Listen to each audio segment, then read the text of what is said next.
இன்னைக்கு நம்ம வீடியோவில் காலிஃப்ளவர் ஃப்ரை எப்படி பண்ணலான்னு பார்க்கலாம். இதுக்காக ஒரு சின்ன காலிஃப்ளவர் எடுத்து கட் பண்ணிவிட்டு ஹாட் வாட்டரில் 5 மினிட்ஸ் ஊற வச்சு வாஷ் பண்ணி எடுத்து வச்சுருக்கேன்.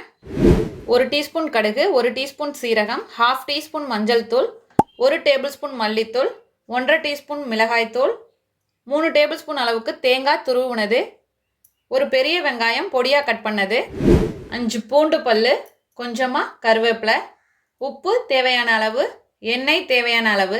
இப்போ எப்படி செய்யலான்னு பார்க்கலாம். இப்போ ஒரு மிக்ஸி ஜாரில் தேங்காய், சீரகம்,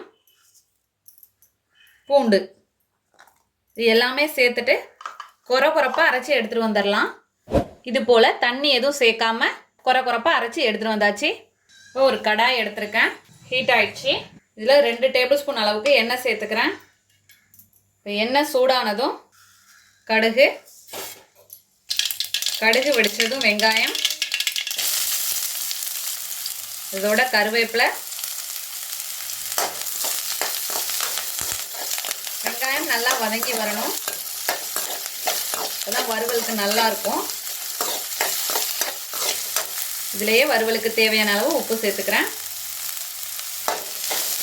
உப்பு சேர்த்ததும் சீக்கிரம் வதங்கும். இது போல் வதங்கினதும் இப்போ காலிஃப்ளவரை சேர்த்துடலாம். சேர்த்துட்டு இது கூட மஞ்சள் தூள்,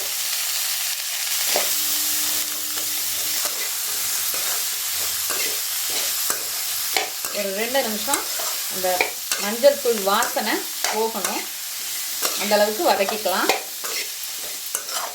2 நிமிஷம் ஆகிடுச்சு. இதில் மிளகாய் தூள் சேர்த்துடலாம், அதோட மல்லித்தூள் சேர்த்துட்டு இதையும் சேர்த்து ஒரு 2 நிமிஷம் வதக்கிக்கணும். 2 நிமிஷம் வதங்கினதும் இதில் கொஞ்சமாக தண்ணி சேர்த்துட்டு ஒரு வாட்டி கலந்துக்கலாம். ஒரு மூடி வச்சு இது ஒரு 5 மினிட்ஸ் வேகட்டும். இப்போ மூடி போட்டுடலாம். 5 மினிட்ஸ் வேகட்டும். நான் ஓப்பன் பண்ணி காட்டுறேன். இப்போ 5 மினிட்ஸ் ஆயிடுச்சு. ஓப்பன் பண்ணி பார்க்கலாம். இன்னும் கொஞ்சம் தண்ணி இருக்குது, வத்தட்டும். இப்போ தண்ணியெலாம் வத்திடுச்சு. இப்போ நம்ம கொரப்பாக அரைச்சி வச்சுருக்க தேங்காவை போடலாம். இந்த தேங்காய் பூண்டு சீரகத்தோட ஸ்மெல்லு தான் இந்த வறுவலுக்கு நல்லாயிருக்கும்.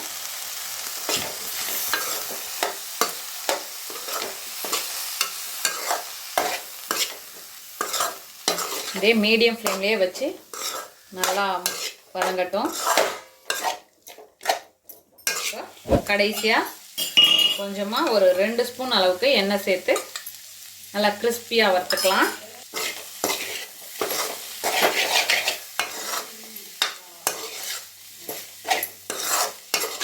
நல்லா வேகட்டும். இந்த அளவுக்கு நல்லா ட்ரையாக வறுத்தாச்சு பாருங்கள். அவ்வளோதான், சூப்பராக ரெடி ஆகிட்டு. இப்போ ஸ்டவ்வை ஆஃப் பண்ணிடலாம். கடைசியாக கொஞ்சமாக கொத்தமல்லி தழை.